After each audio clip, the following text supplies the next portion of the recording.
Me da mucho gusto tener hoy en esta sala a un personaje que, bueno, su nombre, tanto nombre como apellidos de origen alemán, podría tal vez remitirnos a una idea equivocada de un extranjero. Sin embargo, es tan mexicano y tan tapatío como los que más, pero además es un conocedor como muy pocos de nuestro pasado, de nuestro origen, no solo en la historia, sino uno de los grandes conocedores de las culturas prehispánicas en México y sobre todo en la región occidente. Y me da mucho gusto por eso tener aquí en esta sala al arqueólogo Otto Schönduwe Baumbach. Mucho gusto. Maestro, muchísimas gracias.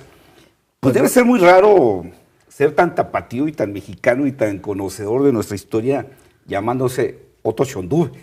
Pues, en esto recuerdo que un maestro también aquí con mucho sentido del humor me llegó a llamar por mi apellido Schönduwe, me llamaba Chon Adobe. Ya sí. Mexicanizando el Schönduwe, ¿no? Chon Adobe. Chon Adobe, sí. Maestro, la arqueología es, yo creo que una de las actividades humanas, de los oficios tal vez más idealizados, pues por el cine y por los libros de aventuras que todos a los que todos hemos tenido acceso, pero debe ser una actividad apasionante, ¿no? Sí, sí lo es. Yo tuve un compañero muy exitoso en la profesión, Jaime Litvak-King, que introdujo el uso de computadoras y de técnicas que no conocíamos a la arqueología. Y él también hablaba de esto, decía, la gente se va a imaginar a los arqueólogos como a un Indiana Jones. Sí, sí, sí, al aventurero. O a un viejito con Sarakov, una gran lupa y una hija rubia preciosa. Descubriendo a Tutankamón. Algo. Así es. Y no, en realidad yo me considero como una especie de detective del pasado. Entonces, como la mayoría del pasado no nos deja testimonios casi nunca escritos, sino nos deja simplemente objetos, pues a través de estos objetos son como pistas para... Cada objeto para mí es una especie de conducta humana fosilizada. Digamos entonces que la arqueología es el estudio de la historia donde no hay testimonio escrito que nos permita conocer, digamos, ya un guión de lo que fue la vida en determinada época. ¿Eso sería, en términos concretos, la arqueología? Fundamentalmente, sí. O sea, los métodos de la arqueología son también métodos de ciencias históricas, pero fundamentalmente, mientras la historia usa textos escritos, el arqueólogo usa objetos de tipo material. La huella, el impacto que tuvo el hombre sobre su medio al hacer una escultura, al hacer un pueblo, al hacer un canal. Entonces nos está indicando qué era lo que buscaba, ¿no? Que de por sí es difícil a veces hacer la historia cuando hay testimonios escritos. Bueno, pues ahora cuando no hay, pues es muchísimo más complicado, ¿no? Aunque yo también les digo a mis alumnos que somos afortunados porque en la historia muchas veces los testimonios escritos pueden ser subjetivos de acuerdo a quien los está escribiendo o viendo. Nosotros nos podemos equivocar en las interpretaciones, pero el hecho ahí está. El objeto, y el hecho la forma. Es verdadero. Sí. Me gustaría que empezáramos un poquito a platicar sobre todo Otto Schönduwe. Nombre, apellido paterno y materno alemanes. Alemanes, sí. ¿De dónde vienen esos nombres y esos apellidos? Bueno, en parte vienen de Alemania. Vinieron 3 de mis abuelos, son alemanes de nacimiento. La otra es una abuela mexicano-alemana. Ella se apellidaba Kebe y después Quevedo. Fueron ahí caminándole al apellido. Al español. Y pues vinieron acá por distintas razones. Mi abuelo paterno en representación de casas alemanas que instalaban plantas de luz, tranvías, cosas de ese tipo. Y mi abuelo materno porque él tenía la ilusión de irse a las colonias alemanas en África. Nada más que cuando él salió ya de la escuela, las colonias alemanas en África no existían. Entonces la suerte lo trajo a Tabasco y después lo trajo a Colima y a Jalisco. Pero ya los padres de Otto Shunduri ya son mexicanos de ambos lados, ¿verdad? Digamos que mi padre es chilango definitivamente y curiosamente mi madre nace en un poblado de Tabasco que tiene el nombre de Teapa, un pueblo donde también por curiosidad de las cosas que pasan, es un pueblo donde se crió mi actual esposa. Ahora sí que las cosas del destino, ¿no? Sí, van pasando. Bueno, usted nace aquí en Guadalajara en el 36. Va a cumplir 80 años este año. Sí. 4 veintenas en la numeración indígena. Ahora sí nos la puede acomodar con las interpretaciones de la numerología indígena. Usted nace aquí, se va un tiempo a Tamazula de Gordiano, Jalisco. Nazco aquí por accidente también, porque fue una época en que la familia de mi padre perdió sus posesiones por la cuestión de... ¿Por revolucionario? Revolucionario, la cristiada, la cuestión agraria, etcétera. Y mientras mi padre buscaba trabajo, mi madre embarazada la dejó aquí en Guadalajara. Y también por eso me llamo Otto. Mi padre se llama Otto. Yo soy el cuarto hijo. Mi padre no tenía mucho interés en que uno de sus hijos se llamara como él. Entonces mi madre aprovechó que no estaba. Ahorita que no está, y me puso Otto.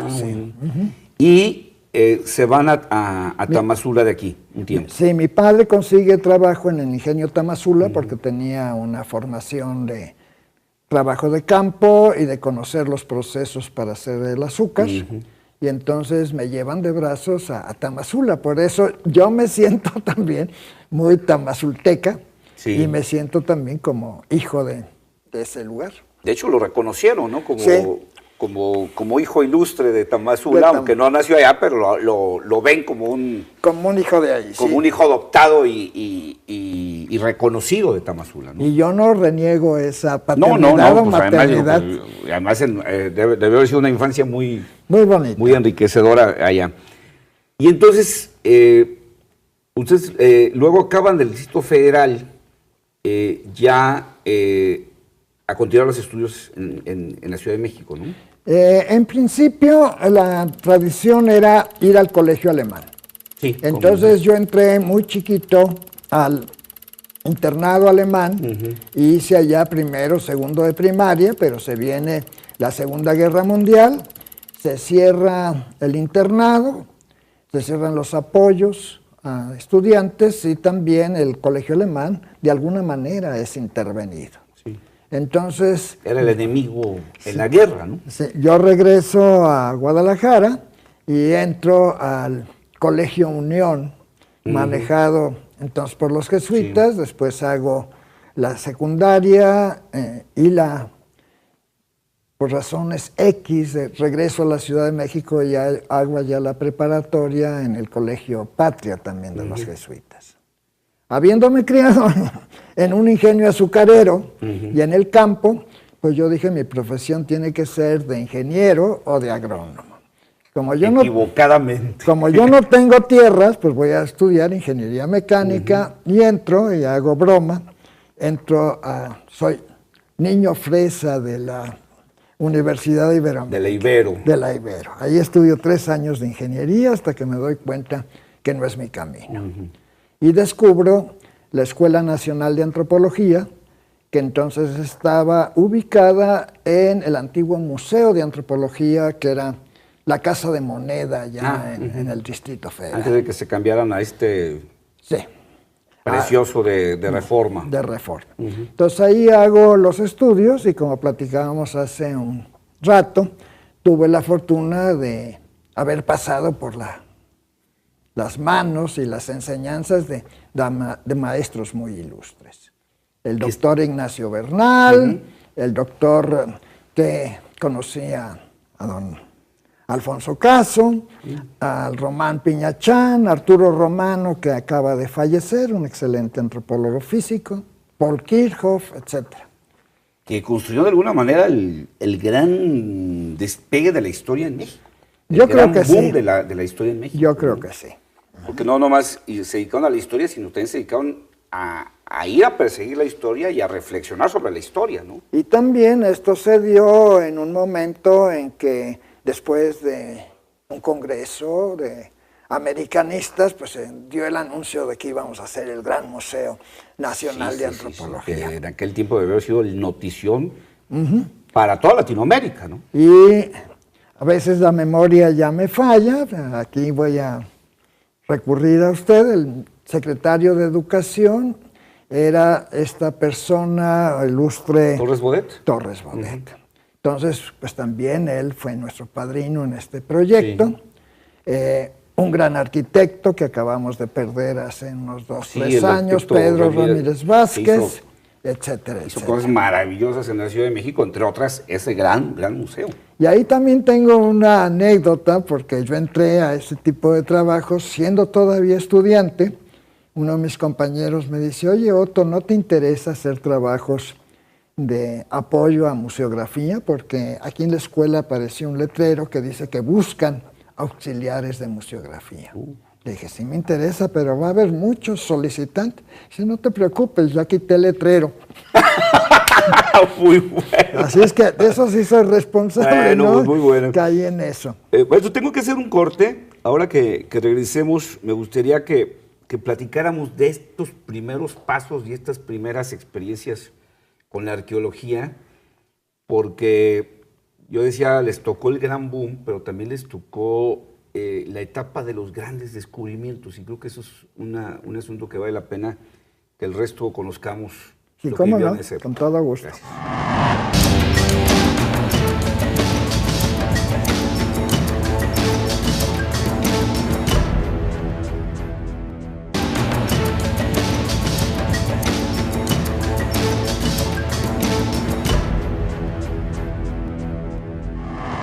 Continúo aquí con el maestro Otto Schönduwe, una muy interesante plática sobre su trayectoria y sobre la arqueología y sobre lo que él le ha aportado también a la arqueología en México. Entonces, siendo estudiante, hay la primera oportunidad cuando se estaba instalando nuestro majestuoso Museo Nacional de Antropología e Historia, que me imagino que debió haber representado un gran esfuerzo nacional. Nacional, porque pues, debió haber representado llevar piezas de Yucatán, de Jalisco, de Sonora, de Oaxaca, o sea, porque era un museo nacional. Sí, se hicieron también grupos de investigación, proyectos de investigación, uno de ellos también yo participé ahí, fue el participar en las arqueologías de salvamento de la presa de Infiernillo, entre Guerrero y demás, con apoyo de la ICA. Para los que estamos afectados por el Indiana Jones y por este señor que tiene la hija güera y que va a rescatar a Tutankamón, ¿cómo es ya el trabajo de a de veras cuando van a hacer un trabajo de rescate de ese tipo? Bueno, fundamentalmente vamos ya con determinadas preguntas. No es la cuestión de vamos a excavar a ver qué encontramos. ¿Normalmente son de accidente? Bueno, muchos de ellos sí son de accidente y nos llegan noticias, ¿no? Sí.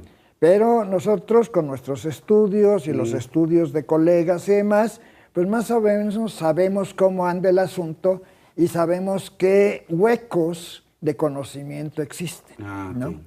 Entonces, por ejemplo, a mí me tocó como estudiante también hacer mis prácticas en el Valle de Tehuacán, donde Richard Stockton McNish estaba tratando de encontrar evidencias de los inicios de la agricultura en Mesoamérica, que para él era el motor que hizo avanzar a nuestras culturas antiguas.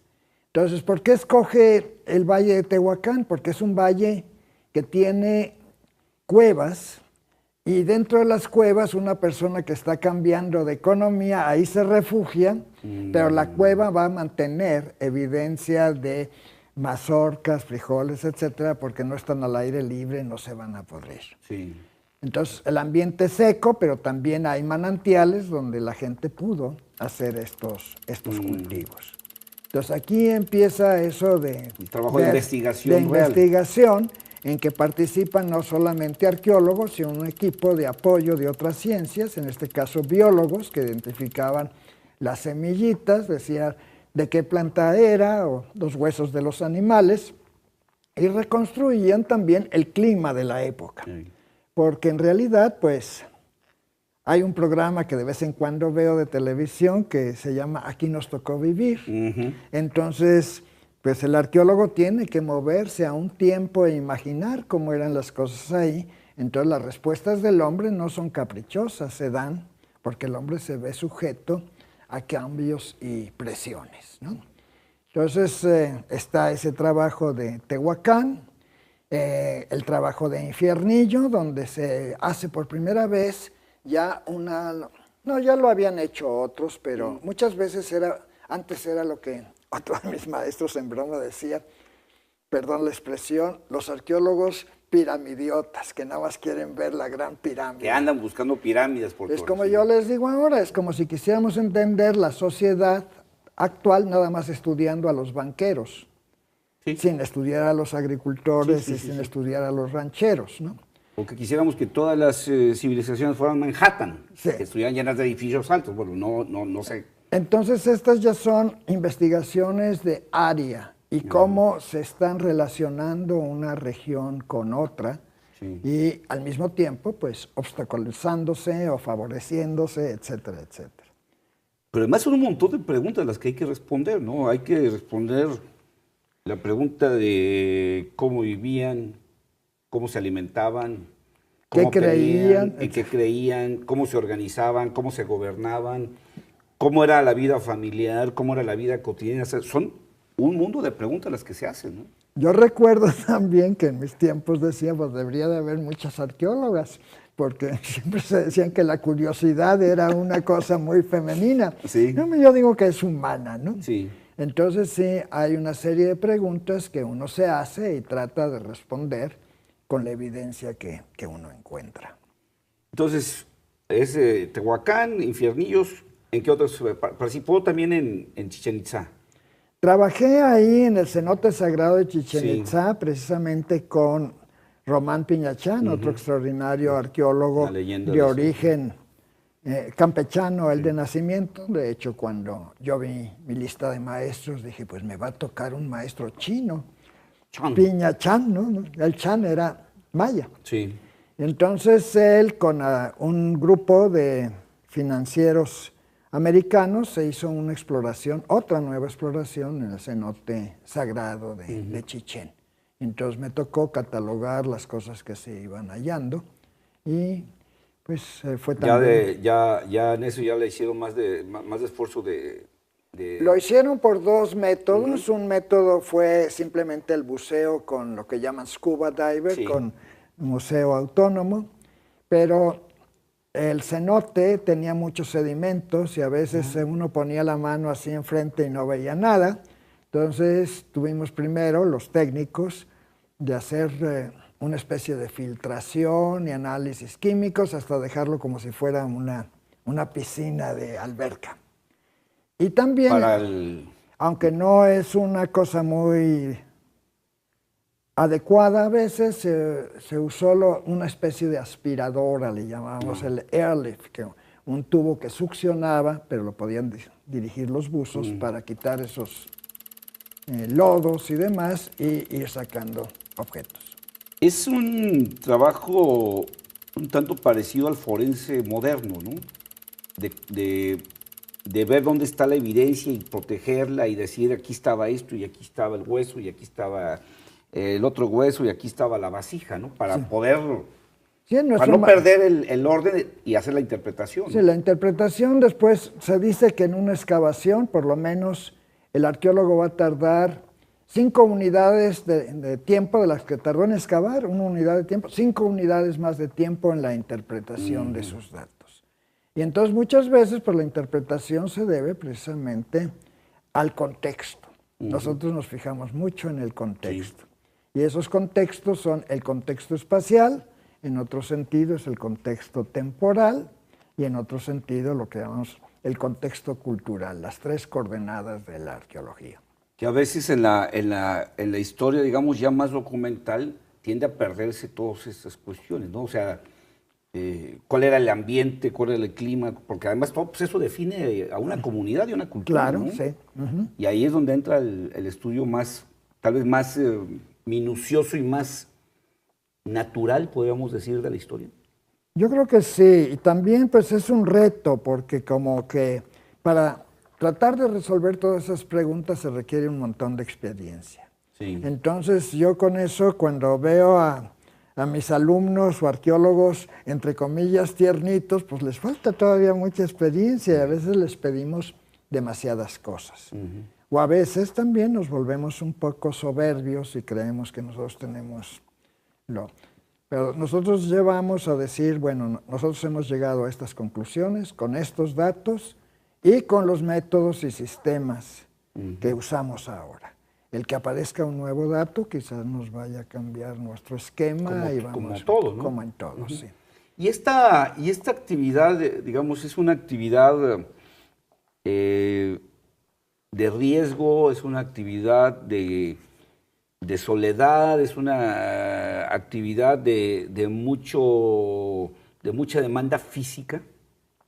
En ocasiones sí, pero también resulta que me imagino que tenemos las tensiones y tenemos ¿cómo le llaman? La estamina de responder. Sí. Pero cuando termina el trabajo, sí, a veces acabamos bastante agotados del ritmo de un trabajo de campo. Porque me imagino que un rescate de este tipo, de los, digamos, de los medianos para arriba, pues representa trabajo de meses, tal vez, ¿no? Sí, sí, sí. Y normalmente hay descansos porque también hay circunstancias de clima que no nos permiten. Ok.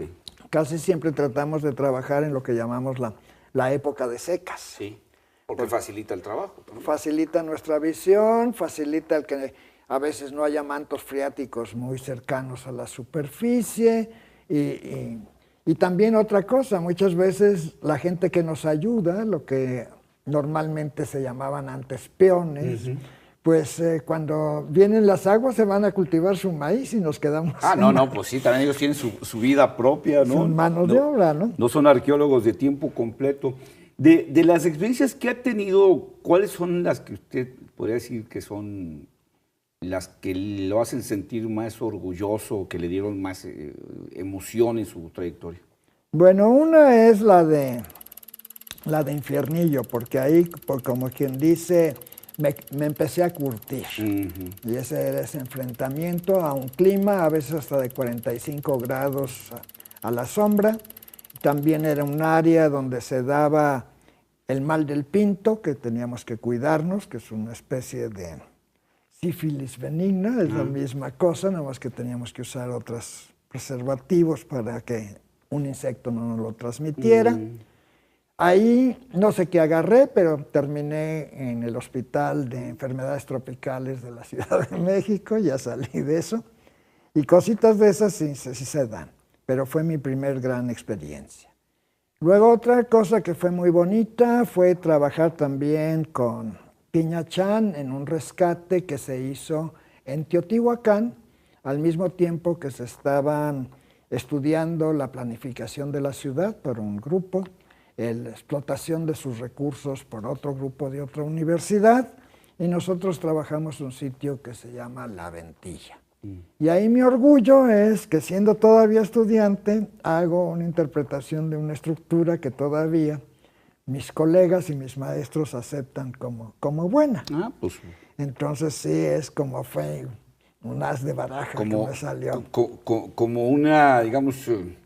como la alternativa para el torero. Sí, algo de eso.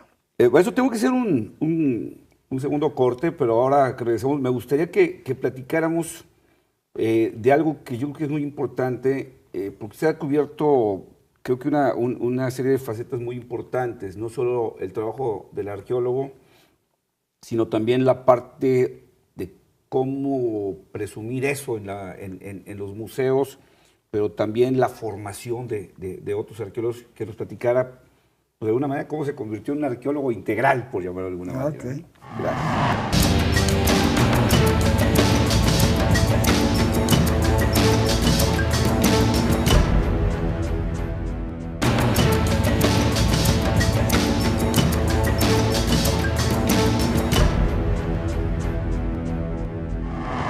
Otto Shondube, aparte de su trabajo como arqueólogo en campo, como investigador, también ha sido un importante promotor de pues, la exposición de todos estos conocimientos a través de los museos, a través de conferencias, pero también ha sido un importante formador de nuevas generaciones en la arqueología. Maestro, para entrar a este tema, usted empieza a trabajar muy joven, aún siendo estudiante, participa en estos hallazgos de los que comentamos, participa ya en una actividad museográfica en la instalación de nuestro Museo Nacional de Antropología e Historia allá en la Ciudad de México por Reforma, pero un día se abre la oportunidad de venirse a Jalisco. Platíqueme esa parte y cómo se involucra ya de lleno en la investigación sobre las culturas del occidente de México. Bueno, ya desde antes también, estando en la Ciudad de México, pues siendo yo de estas regiones, me interesaba mucho lo del occidente de México. Ahí también otra persona que causó impacto en mí es una persona hasta cierto punto mitológica, que es la doctora Isabel Kelly, que consideramos que es la madre de la arqueología en el occidente de México. Sí. Una dama que diríamos ahora... Pionera. Pionera, sí. Por ser mujer, ¿no? Por los años 1940 recorrió desde Sinaloa hasta el río Balsas y luego se metió a la región Cascana en el norte de Jalisco, etcétera, etcétera. Entonces también a través de ella conocí a muchas personas y otra de las cosas que me ayudó mucho fue que el doctor Bernal tuvo confianza en mí y hubo un congreso se llama la Sociedad American Antiquity, y fue la primera que se hizo fuera de México. Y a mí me puso, todavía siendo estudiante, de lo que llamaban ellos Program Chairman. Entonces ya conocía a los arqueólogos famosos de México, empecé a conocer a los famosos de fuera, tanto de Estados Unidos como de Europa. Entonces eso me dio mucha experiencia, mucha confianza en mí mismo. Y tuve como compañero en algún momento en la escuela a un sacerdote jesuita que le interesaba la antropología, era el padre Pardinas. Y el padre Pardinas abrió la escuela de Historia del Arte en La Ibero. Entonces me invitó como maestro ahí. Entonces fue mi patrón y después Beatriz de la Fuente, madre del después rector de Juan Ramón de la Fuente. Me pidió que colaborara con ella en algunas obras de difusión, ¿no? Entonces sí, realmente el tiempo, las circunstancias han sido muy favorables conmigo. En determinado momento, como no me había recibido, me corrieron de la Historia del Arte. Pero otro grande de la antropología que fue... No por falta de méritos, por falta de papeles. De papeles, que fue don Ángel Palerm, fue cuando se fundó la Escuela de Antropología en La Ibero, que después desapareció, porque los antropólogos somos a veces muy conflictivos, o nuestras ideas, y como que no es muy político cierto tipo de enseñanzas. Entonces ahí conocí a otras personas importantes, Andrés Fábregas, por ejemplo, Ángel Palerm, Beatriz Rojas, que se ha destacado, mi propia prima, que ya falleció, Brigitte Böhm de la Meiras, que fue presidenta del Colegio de Michoacán. Entonces yo le agradezco este centralismo a Lina, porque me dio todos estos contactos. Los pusieron en pocos metros cuadrados juntos. Y después, pues eso lo pude transportar acá cuando me pidió Guillermo Bonfil que si quería formar parte de un centro regional. Le dije, órale, pero nomás no me mandes ni a los desiertos del norte ni a las selvas tropicales, mándame a un lugar donde ya más o menos tengo querencia. Le dije, mándame a Michoacán, mándame a Guadalajara. Y por eso estoy aquí. Que es cuando se da un proceso de descentralización del trabajo, ¿no? Claro, sí. Y entonces eso pues, obviamente lo acerca mucho más y lo convierte, digamos, en un especialista de las culturas de Occidente. Y en ese cambio también fue cuando se reorganizó lo que ahora llamamos el Museo Regional de Guadalajara, que también vinieron pues restauradores y demás para montar allí el mamut, Sí. su sala y cosas por el estilo, Que ¿no? sigue siendo La pieza favorita de muchos. el atractivo con lo que los papás llevan a los niños al museo. Vamos al Museo del Mamut y ahí van los chiquillos a Sí. ver el museo, ¿no? Aunque tenemos otro animalito que me tocó también participar en su hallazgo. Sí, que ahorita me junto platica con de ese. ingeniero Solórzano, Sí. un buen amigo, y que ese animalito, que es otra especie de elefante, un gonfoterio, lo encontró un mariachero, ¿En Chapala?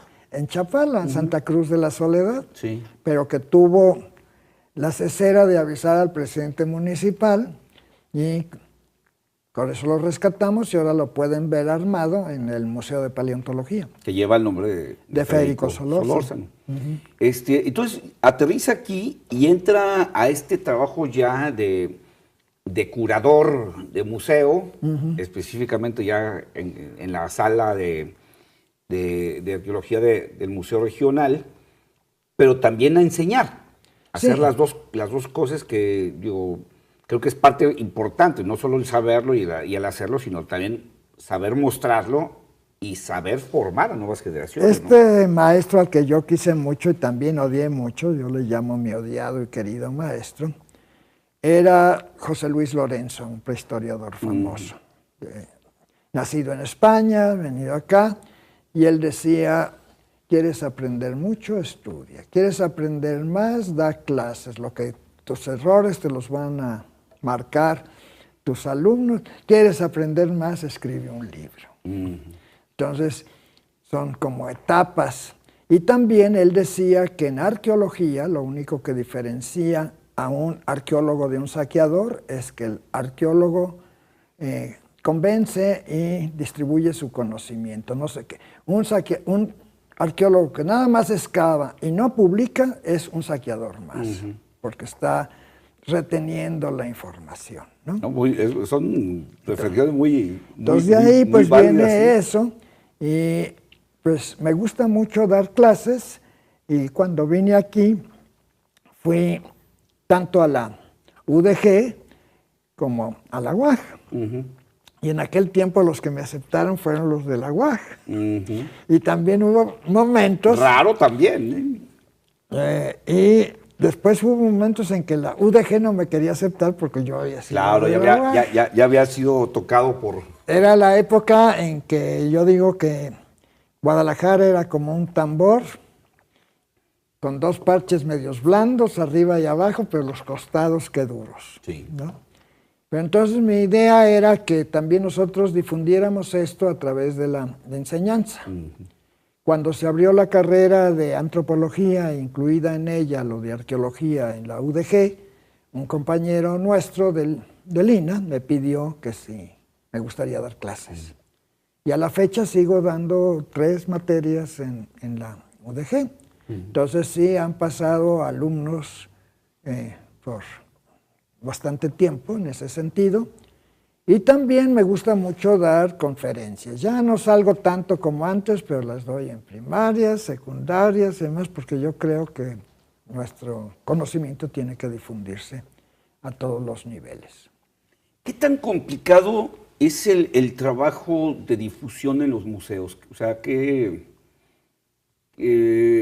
los museos yo creo que han evolucionado mucho, ¿no? Había una especie como de museo sagrado, ¿no? Que era casi como entrar a un templo, y luego los museos entraron a esta etapa de quererlos hacer más tecnificados conforme iban habiendo nuevas tecnologías, el audiovisual, y luego se habló de convertirlos en espacios lúdicos, y ahora tenemos los asuntos de las tecnologías de la comunicación y el 3D y todo esto.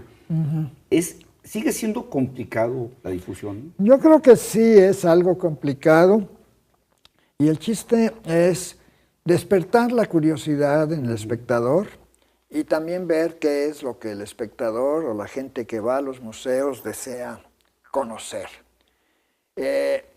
También tenemos que pensar que el museo es visitado por distintos niveles culturales o gente con distintos niveles de enseñanza. Y en ese sentido, pues los guías tienen que adecuarse a ese nivel, si son niños de... Yo les tengo pavor de dar explicaciones a niños de kinder y de primaria, porque hacen las preguntas más impensables de la vida, y no tanto ya a los alumnos más desarrollados. Pero sí, yo siento que alguien me decía una vez de hacer un museo de tal y cual cosa, y le dije, bueno, pues el chiste es que la gente vaya y pregunte y empiece a buscar. Porque si no, pues simplemente yo voy a poner en esta sala 25 clavos y a cada clavo voy a colgar un libro para que lo lea. Pues sí. Entonces sí es difícil. Yo también soy un poquito, perdón la expresión, rejego a muchas de las técnicas modernas estoy acostumbrado, llevo mi déficit de inercia, ¿no? Pero muchas veces hay equipos muy buenos, empiezan a fallar y no tenemos los fondos para reponerlos o mantenerlos. Entonces, si eso no se logra, pues... Y también yo creo que a veces se le hace un mal servicio a la gente dándole todos los platos servidos. A mis alumnos, por ejemplo, les dejo a veces trabajos o ensayos y digo, por favor, me los escriben a máquina o me los escriben a mano. No los quiero de computadora, porque tengo evidencia de que muchas veces ni siquiera los leen, sino hacen collage. Las copian y vámonos. Y vámonos. Por lo menos, si lo copiaron, por lo menos lo tuvieron que escribir, ¿verdad? Sí. Entonces sí, esa es un poquito mi idea, pero sí estoy de acuerdo en que hay muchos elementos que se pueden usar y se están ya usando. Hacer atractiva Y uno de los intereses que hay ahora es de que empecemos por lo reciente y nos vayamos hacia atrás, que generalmente la gente debería de conocer más lo que está pasando ahora. Sí, que siempre, pues, la historia, como toda ciencia, pues siempre está en permanente debate, ¿no? De cómo enfrentarla. Maestro, tengo que hacer un último corte. Ahora que regresemos, sí me gustaría que nos platicara un poco de lo que han sido sus hallazgos acá en el occidente, lo que muchos nos preguntamos, ¿y por qué no tenemos pirámides? Y cómo ve el futuro de la arqueología aquí en la región y en el país, ¿le parece? ¿Cómo no?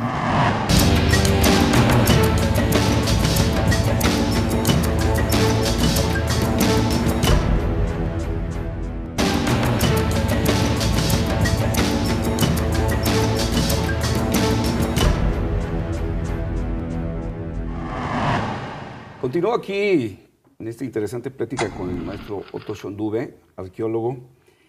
Usted sí ha sido profeta en su tierra, ¿verdad? Sí le han hecho un buen número de reconocimientos, tanto nacionales como locales. Yo creo que si me pongo a enumerarlos, pues aquí se nos acaba el programa. Ha sido reconocido por el propio Instituto Nacional de Antropología e Historia, es maestro emérito por el CONACULTA, por la Sociedad de Geografía y Estadística. Jalisco le dio como estado, su estado natal, el premio Jalisco en Ciencias. Pues trae... Sí, tengo una egoteca muy... Debe estar grandecita, ¿no? Y me da mucho gusto resumirla, sí. Sí, porque luego tenemos ese problema de, como decimos, de no reconocer a los profetas en su propia tierra, pero creo que en el caso suyo ha sido... A lo mejor no todavía totalmente se le ha hecho justicia, pero sí ha habido un reconocimiento de su trabajo, ¿no? Yo digo que ya la revolución me pagó los esfuerzos. Me envió en una ocasión a Corea, me envió también a Francia, estuve en Australia, estuve en Londres.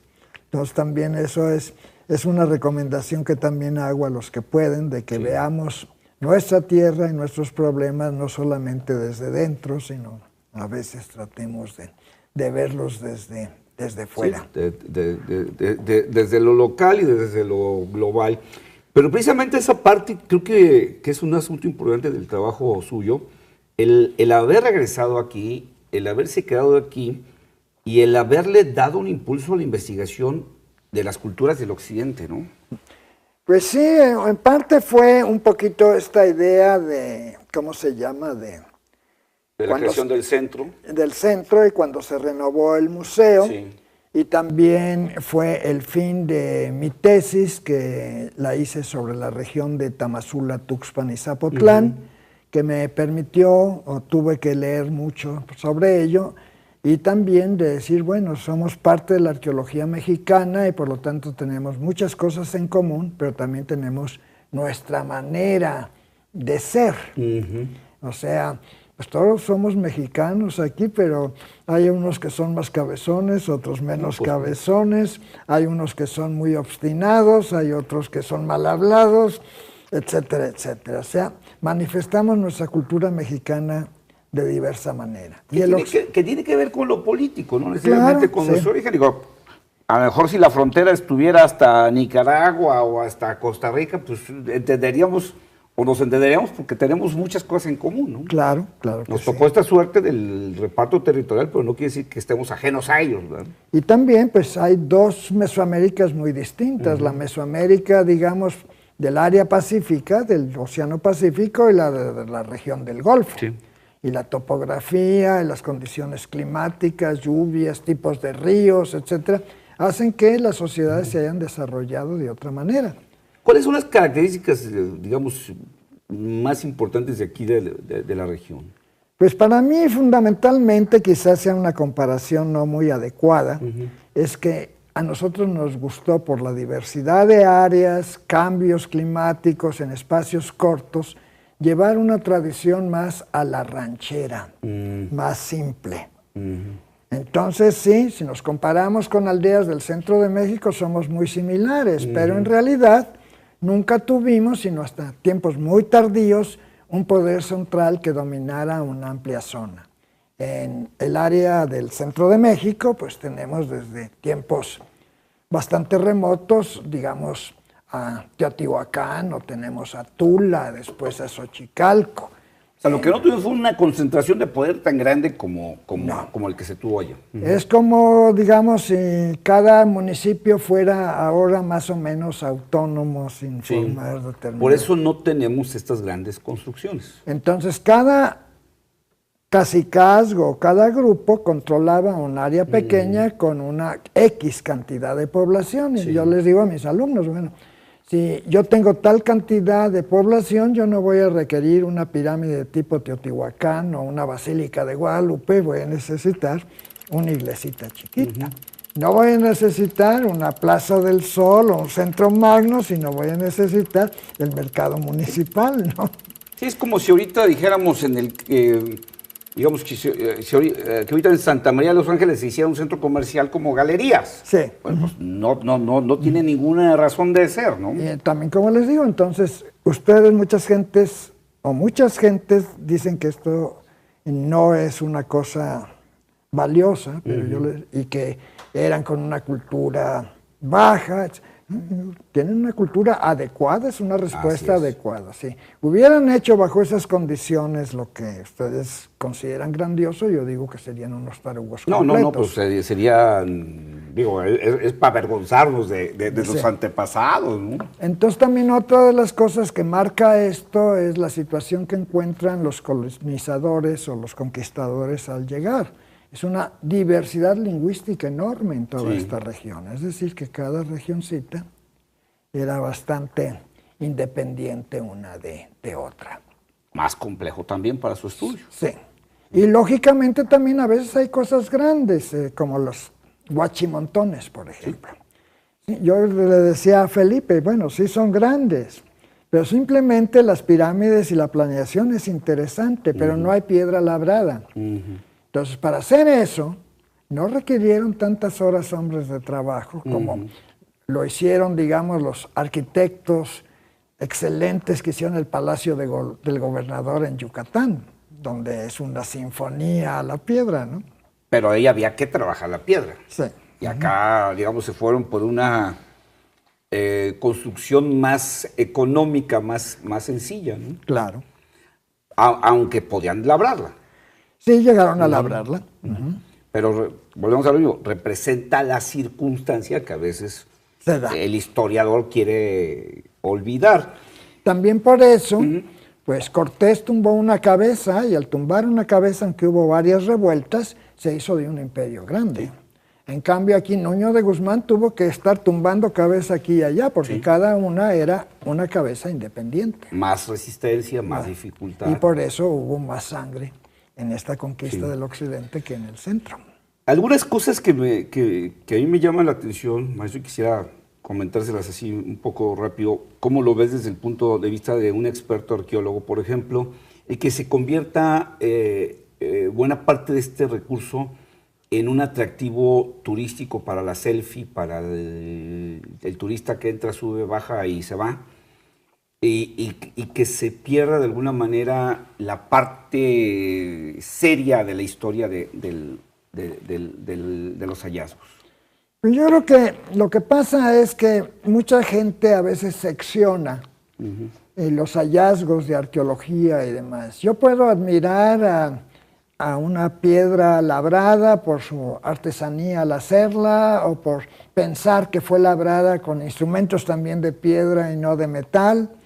La puedo admirar por el contenido ideológico Sí. que tiene, o la puedo... O hasta por el sentido utilitario que haya tenido, Sí, ¿no? claro. Entonces, depende de estos contextos es que nosotros le apoyamos una cosa u otra. Y siento que los turistas, igual que cualquier gente, tiene derecho de tomar una interpretación, pero debe de hacerla lo más serio posible, ¿no? Entonces, aún para admirar una obra nada más en sentido estético y no decir, qué mono tan feo, pues una cosa es la estética de Sí. tal siglo y otra la estética que tenemos nosotros ahora. Porque mucho de la divulgación que se hace en el ambiente turístico no es una divulgación seria, es a lo que también me refiero yo, ¿no?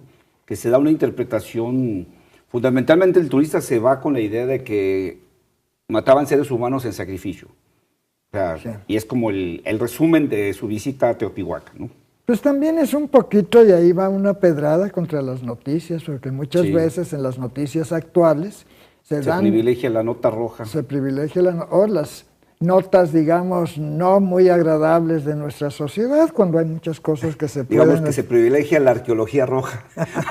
Sí, sí, sí. El otro punto es, digamos, el folclorismo que a veces se explota en este tipo de cosas, donde de pronto vemos a gente en el mundo de chamanes haciendo actividad chamánica. Obviamente todos piden algo a cambio de su chamanismo. El tema de las figuraciones, de esto significaba esto y me hago un tatuaje y ese tipo de cuestiones, ¿no?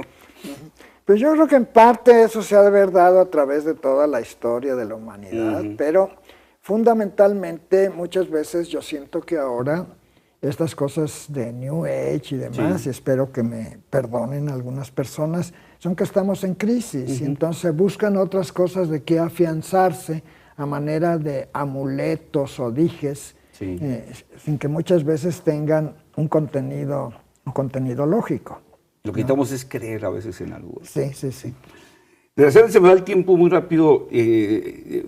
Quisiera no irme sin esta pregunta, aunque me la contestes muy rápido, aunque puede ser difícil. ¿Cómo ve el futuro de la arqueología? Miren, ¿Vienen buenos tiempos o ya hay poco que descubrir? no, hay bastante que seguir estudiando, seguir viendo, ya sea quizás sea más difícil encontrar otras evidencias que se salgan de lo anterior y que cambien nuestros puntos de vista, pero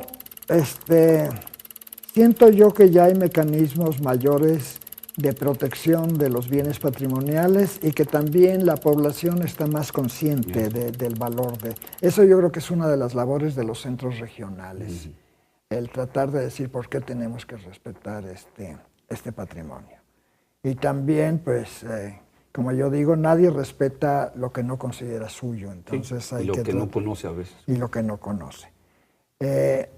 La revista Arqueología, le voy a hacer una promoción. Sí, yo claro, creo que claro. es una difusión seria, abierta y de fácil acceso. Sí. También ya los programas de televisión también son mejores. Ayudan.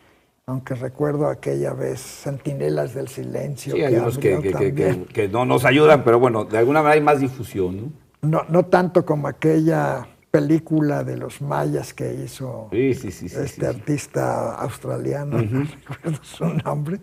Pero sí hay cosas buenas y cosas que no son tan buenas. Para mí el gran problema que hay ahora para mantener sobre todo el bien patrimonial, no tanto en los museos, sino que todavía está por descubrir, es que cada vez somos nosotros más mexicanos. Y para alimentar a esos más mexicanos tiene que explotarse más la tierra. Y muchas veces pues la gente usa los terrenos o al hacer estos trabajos se destruye patrimonio y no se da aviso. Y lo que debe de entender la gente es que lo que llamamos patrimonio nacional, lo que indica patrimonio nacional es un patrimonio de todos, no es patrimonio de papá gobierno. Sí, no es para llevárselo al presidente, ni al gobernador, ni al director. Eso de nacional es propiedad de todos. Si yo quiero que se respete mi patrimonio más personal, etcétera, etcétera, también debo de respetar el patrimonio de mis conciudadanos. Maestro, pues le agradezco mucho que nos haya acompañado y que nos haya platicado esta muy interesante historia, tanto de la arqueología nacional, de la arqueología regional, pero sobre todo su historia como maestro, como arqueólogo y como un gran divulgador de este patrimonio. Le agradezco mucho. Al contrario, Gilberto, muchísimas gracias de permitirme manifestar mis pasiones. Muchísimas gracias. No son presuntos responsables, sino... No, es totalmente responsable. Muchas gracias por serlo.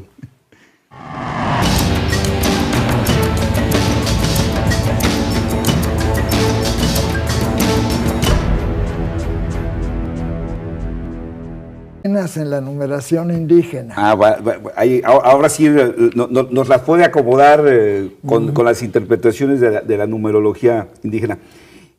Usted nace aquí, se va un tiempo a Tamazula de Gordiano, Jalisco. Nazco aquí por accidente también, porque fue una época en que la familia de mi padre perdió sus posesiones por la cuestión de... ¿Por revolucionario? Revolucionario, la cristiada, la cuestión agraria, etcétera. Y mientras mi padre buscaba trabajo, mi madre embarazada la dejó aquí en Guadalajara. Y también por eso me llamo Otto. Mi padre se llama Otto, yo soy el cuarto hijo. Mi padre no tenía mucho interés en que uno de sus hijos se llamara como él. Entonces mi madre aprovechó que no estaba, ahorita que no está, y me puso Otto.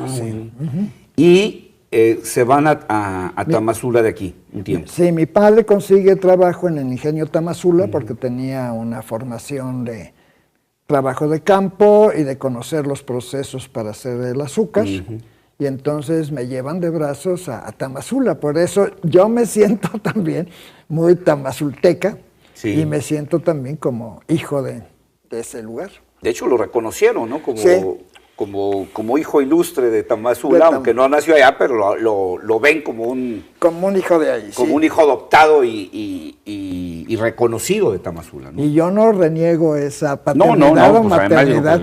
Además debe haber sido una infancia muy bonita, muy enriquecedora allá. Y entonces, ustedes luego acaban del Distrito Federal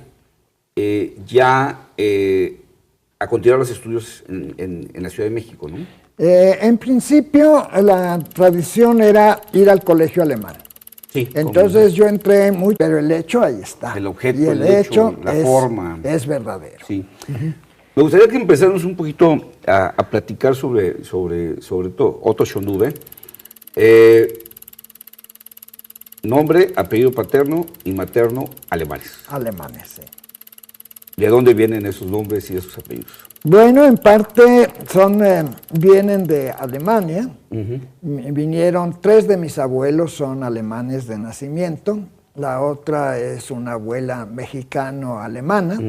Ella se apellidaba Kebe y después Quevedo. Fueron ahí caminándole al apellido. Al español. Y pues vinieron acá por distintas razones. Mi abuelo paterno en representación de casas alemanas que instalaban plantas de luz, tranvías, cosas de ese tipo. Y mi abuelo materno porque él tenía la ilusión de irse a las colonias alemanas en África, nada más que cuando él salió ya de la escuela, las colonias alemanas en África no existían. Entonces la suerte lo trajo a Tabasco y después lo trajo a Colima y a Jalisco. Pero ya los padres de Otto Shundue ya son mexicanos de ambos lados, ¿verdad? Digamos que mi padre es chilango, definitivamente, y curiosamente mi madre nace en un poblado de Tabasco que tiene el nombre de Teapa, un pueblo donde también, por curiosidad de las cosas que pasan, es un pueblo donde se crió mi actual esposa. Ahora sí que las cosas del destino, ¿no? Sí, van pasando. Bueno, usted nace aquí en Guadalajara en el 36. Va a cumplir 80 años este año. Sí. 420 a la arqueología. Y él también hablaba de esto. Decía, la gente se va a imaginar a los arqueólogos como a un Indiana Jones. Sí, al aventurero. O a un viejito con Sarakov, una gran lupa y una hija rubia preciosa. Descubriendo a Tutankamón. Algo. Así es. Y no, en realidad yo me considero como una especie de detective del pasado. Entonces, como la mayoría del pasado no nos deja testimonios casi nunca escritos, sino nos deja simplemente objetos, pues a través de estos objetos son como pistas para... Cada objeto para mí es una especie de conducta humana fosilizada.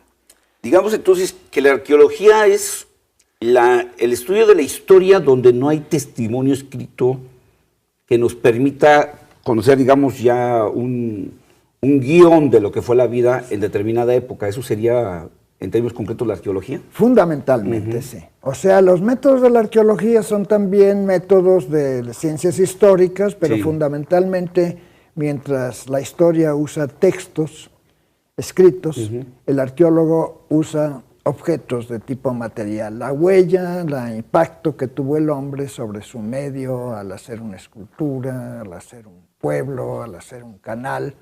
Entonces nos está indicando qué era lo que buscaba, ¿no? Que de por sí es difícil a veces hacer la historia cuando hay testimonios escritos.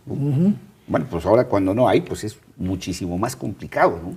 Aunque yo también les digo a mis alumnos que somos afortunados, porque en la historia muchas veces los testimonios escritos pueden ser subjetivos de acuerdo a quien los está escribiendo o viendo. Nosotros nos podemos equivocar en las interpretaciones. Chiquito al internado alemán, y hice allá primero, segundo de primaria, pero se viene la Segunda Guerra Mundial, se cierra el internado, se cierran los apoyos a estudiantes y también el colegio alemán de alguna manera es intervenido. Entonces... Era el enemigo en la guerra, ¿no? Yo regreso a Guadalajara y entro al Colegio Unión, manejado entonces por los jesuitas, después hago la secundaria y por razones X, regreso a la Ciudad de México y hago allá la preparatoria en el Colegio Patria también de los jesuitas. Habiéndome criado en un ingenio azucarero y en el campo, pues yo dije mi profesión tiene que ser de ingeniero o de agrónomo. Equivocadamente. Como yo no tengo tierras, pues voy a estudiar ingeniería mecánica y entro, y hago broma, soy niño fresa de la Universidad Iberoamericana. De la Ibero. De la Ibero. Ahí estudio 3 años de ingeniería hasta que me doy cuenta que no es mi camino. Y descubro la Escuela Nacional de Antropología, que entonces estaba ubicada en el antiguo Museo de Antropología, que era la Casa de Moneda ya en el Distrito Federal. Antes de que se cambiaran a este precioso de Reforma. De Reforma. Entonces ahí hago los estudios y como platicábamos hace un rato, tuve la fortuna de haber pasado por las manos y las enseñanzas de maestros muy ilustres. El doctor Ignacio Bernal, el doctor que conocía a don Alfonso Caso, al Román Piñachán.